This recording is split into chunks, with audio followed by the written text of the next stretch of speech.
Bienvenidos a este viaje a través del tiempo. En este video veremos quién es Viriato. Acompáñanos en este recorrido y descubre los misterios y maravillas de esta era histórica. Pero antes, no olvides suscribirte, es gratis. Viriato, o Viriatus, fue el líder más importante del pueblo lusitano que resistió la expansión romana hacia las regiones del oeste de Hispania. Poco se sabe de los orígenes y la infancia de Viriato, salvo que pertenecía a las tribus lusitanas del lado del océano, no quedando claro si la procedencia geográfica del líder lusitano se correspondía a los actuales territorios de Portugal o de España. Viriato fue descrito como un hombre que siguió los principios de la honestidad y trato justo, y fue reconocido por ser exacto y fiel a su palabra en los tratados y alianzas que realizó. Un hombre de gran fuerza física, probablemente en la flor de la vida, un excelente estratega y poseedor de una mente brillante. En el siglo III a.C., Roma inició su conquista de la península ibérica durante la Segunda Guerra Púnica, cuando el Senado envió un ejército a Iberia para impedir que los refuerzos cartagineses ayudaran a Aníbal en la península italiana. Esto inició la participación romana en 250 años de luchas posteriores en toda Iberia, lo que resultó en su eventual conquista en el año 19 a.C., con el fin de las guerras cántabras. La guerra lusitana es uno de los episodios mejor documentados de la conquista romana. El dominio romano de Iberia encontraría mucha oposición. En el año 197 a.C., Roma dividió la costa sureste de Iberia en dos provincias, Hispania Citerior e Hispania Ulterior, y se asignaron dos pretores electos para comandar las legiones encomendadas a cada una. Los romanos cargaban a las tribus nativas con fuertes impuestos, un impuesto territorial, el tributum y una cierta cantidad de cereales. Los impuestos no eran la única fuente de ingresos. La explotación minera y los tratados de paz eran una fuente de denarios, así como de botín de guerra y prisioneros de guerra que eran vendidos como esclavos. Roma obligaba a los pueblos indígenas a entregar sus propios tesoros a los romanos, que solo les dejaban sus ingresos anuales para pagar los impuestos. En el año 174 a.C., cuando Publio Furio Filo fue acusado de pagar muy poco por los cereales que Iberia se veía obligada a entregar a Roma, Catón defendió los intereses de las tribus nativas.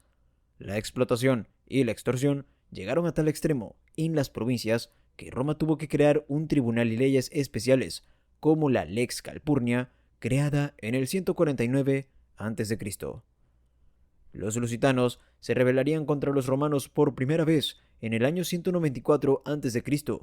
Iberia estaba dividida entre las tribus que apoyaban el dominio romano y las tribus que se rebelaron contra el mismo, tal como años antes habían estado divididas entre los que apoyaban a los cartagineses y los que apoyaban a los romanos. Este periodo estaría marcado por una serie de tratados rotos, ya sea por los generales romanos o por su senado, que no los ratificaría, o por los propios pueblos nativos. En el año 152 a.C., los lusitanos firmaron un acuerdo de paz con Marco Atilio, después de que éste conquistara Oxtraca, la ciudad más grande de Lusitania. En el derecho romano, peregrini deditici era la designación que se daba a los pueblos que se habían rendido tras tomar las armas contra los romanos. Los términos ofrecidos por Atilio fueron tales que, tan pronto como éste regresó a Roma, se rebelaron y rompieron el tratado. Luego, atacaron a las tribus que eran súbditos romanos y que se habían puesto del lado de los romanos para ayudar a atacar y saquear las ciudades lusitanas. Posiblemente, los lusitanos recuperaron parte del botín que los romanos habían dividido con esas tribus. En el año 151 a.C., los celtíberos, que se habían convertido en aliados de Roma, temiendo la venganza de los rebeldes que los consideraban traidores, pidieron a los romanos que castigaran a las tribus rebeldes que habían estallado en la guerra y que las legiones permanecieran en Iberia para protegerlas. El pretor de Hispania Ulterior, Servius Sulpicius Galba, comandó las tropas romanas en Iberia hacia el año 150 a.C., y al mismo tiempo Lucius Licinius Lucullus fue nombrado gobernador de Hispania Citerior y comandante de otro ejército. En el año 151 a.C., Lúculo siendo ávido de fama y necesitado de dinero, hizo un tratado de paz con los Cao-Kai de la tribu Bak-Kai, tras el cual le ordenó a sus hombres matar a todos los varones adultos de la tribu. Solo algunos de los 30.000 varones de la tribu escaparían a la masacre. Servio Sulpicio Galba unió fuerzas con Lucio Licinio Lúculo y juntos comenzaron a despoblar Lusitania. Mientras Lúculo invadió el país desde el este, Galba lo atacó desde el sur. Incapaces de sostener una guerra en dos frentes, las tropas lusitanas sufrieron varias pérdidas en enfrentamientos con los romanos. Temiendo un largo asedio y la destrucción que las máquinas de asedio romanas causarían en sus ciudades, los lusitanos enviaron una embajada a Galba para negociar un tratado de paz, aunque, para los romanos, sería percibido como una rendición. Los lusitanos esperaban poder al menos renovar el antiguo tratado firmado con Atilio. Galba recibió cortésmente a la embajada lusitana y se acordó un tratado de paz en los términos propuestos por él mismo. Se les ordenó que abandonaran sus hogares y permanecieran en campo abierto. Los lusitanos probablemente perdieron su ciudad y sus posesiones, y sus tierras se habrían convertido en ager publicus o tierras públicas. Según Roma, la conquista de un territorio, a menos que se le hubieran dado condiciones especiales, podría implicar la adquisición por parte de los romanos del territorio conquistado y todo lo que contenía. El tratado resultaría ser una trampa, como la que Lúculo había preparado para los Cao-Kai. Cuando Galba reunió a los lusitanos desarmados, entre ellos Viriato, para entregar sus armas, dividirlos en 3 grupos, 2 de los puntos del tratado que se habían negociado y asignarles nuevas tierras, se desató la trampa. Con la promesa de que les darían nuevas tierras, esperaron desprevenidos mientras el ejército de Galba los rodeaba con un foso para impedirles escapar. Posteriormente, enviaron soldados romanos y comenzaron a masacrar a todos los varones en edad militar. Se dice que los supervivientes fueron vendidos como esclavos en la Galia.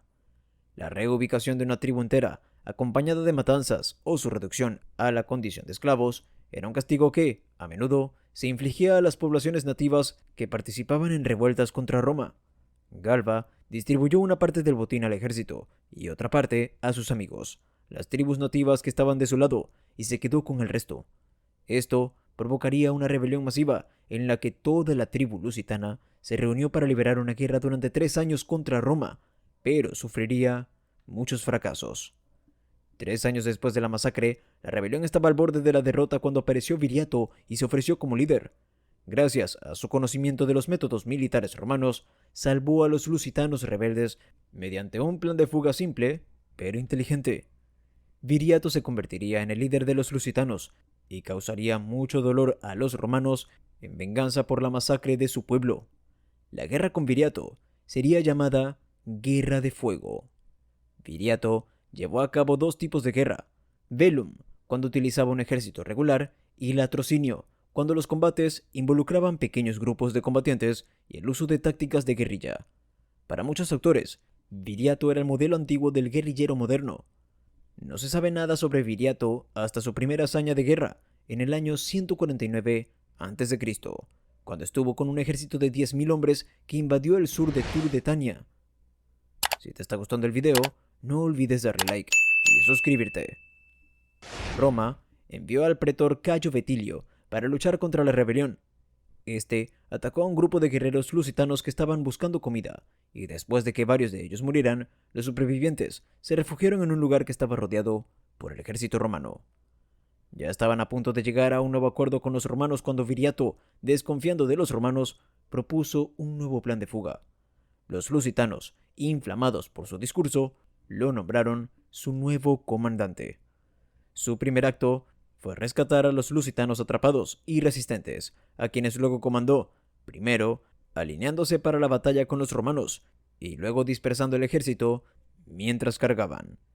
A medida que cada oleada se separaba y huía en diferentes direcciones para reunirse en un lugar posterior, Viriato, con 1.000 hombres elegidos, mantuvo a raya un ejército de 10.000 romanos que estaban en posición de atacar. Una vez que el resto del ejército lusitano huyó, él y los 1.000 hombres escaparon también. Habiendo salvado efectivamente a todos los soldados lusitanos, inmediatamente fortaleció la lealtad de la gente que lo rodeaba. Viriato organizó un ataque contra Cayo Vetilio en Tribola.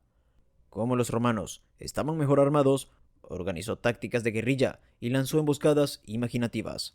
Cargando con lanzas de hierro, tridentes y rugidos, los lusitanos derrotaron a Vetilius y mataron a 4.000 de 10.000 soldados, incluido el propio Vetilius. En respuesta, los celtíberos fueron contratados para atacar a los lusitanos, pero fueron destruidos. Después de ese incidente, los lusitanos se enfrentaron con los ejércitos de Cayo Plaucio, Claudio Unimano y Cayo Negidio, todos los cuales fueron derrotados. Durante este periodo, Viriato inspiró y convenció a los numantinos y a algunos galos para que se rebelaran contra el dominio romano. Para completar el sometimiento de Lusitania, Roma envió a Quinto Fabio Máximo Emiliano con 15.000 soldados y 2.000 jinetes para fortalecer a Cayo Laelio Sapiens, que era amigo personal de Escipión Emiliano, el africano. A pesar de lograr la retirada de los lusitanos en una victoria inicial, Fabio Emiliano regresó a Roma sin haber derrotado a Viriato, y los romanos perdieron la mayoría de sus refuerzos en Alentejo. Esto dio a los lusitanos acceso a los territorios que hoy en día serían las modernas Granada y Murcia. Los resultados de los esfuerzos de Viriato, así como los de la guerra numantina, causaron muchos problemas en Roma. El más notable fue la caída en las tasas de reclutamiento de legionarios. Al enterarse de estos acontecimientos, Roma envió a Iberia a uno de sus mejores generales, Quinto Fabio Máximo Serviliano. Cerca de Sierra Morena, los romanos cayeron en una emboscada lusitana. Viriato no hizo daño a los romanos y dejó ir a los soldados y a Serviliano, a cambio de un tratado de paz que reconocía el dominio lusitano sobre la tierra que dominaban. Este acuerdo fue ratificado por el Senado romano y Viriato fue declarado amicus populi Romani, aliado del pueblo romano. Sin embargo, la paz que trajo el tratado disgustó a Quinto Servilio Caepio, quien consiguió ser nombrado sucesor de su hermano, Quinto Fabio Máximo Serviliano, en el mando del ejército y la administración de los asuntos en Iberia. En sus informes al Senado romano, afirmó que el tratado era en el más alto grado deshonroso para Roma. El historiador Livio parecía tener una opinión diferente cuando se escribe que fue una mancha en la carrera militar de Serviliano, pero comenta que el tratado fue a X, o justo. El Senado entonces autorizó a Quinto Servilio Caepio, a petición suya, a acosar a Viriato, siempre que lo hiciera en secreto. El tratado estaría en vigor durante un año. Durante ese tiempo, Quinto Servilio Caepio acosó a Viriato y siguió presionando con sus informes hasta que fue autorizado públicamente a declarar la guerra. Sabiendo que la resistencia lusitana se debía en gran medida al liderazgo de Viriato, Caepio sobornó a Audax, Ditalco y Minuro, quienes habían sido enviados por Viriato como embajada para establecer la paz. Estos embajadores regresaron a su campamento y mataron a Viriato mientras dormía. Eutropio afirma que cuando los asesinos de Viriato le pidieron a Quinto Servilio Caepio su pago, él respondió que Roma no paga a los traidores. Cuando recibieron la noticia, el Senado romano rechazó el triunfo de Quinto Servilio Caepio. Después de la muerte de Viriato, los lusitanos siguieron luchando bajo el liderazgo de Tautalus. El cónsul romano Laenas finalmente les daría a los lusitanos las tierras que originalmente habían pedido antes de la masacre. Sin embargo, la pacificación total de Lusitania solo se logró bajo el mandato de Augusto. Bajo el dominio romano, Lusitania y su pueblo adquirirían gradualmente la cultura y el idioma romanos. Viriato es el líder más exitoso que jamás se haya opuesto a la conquista romana en Iberia.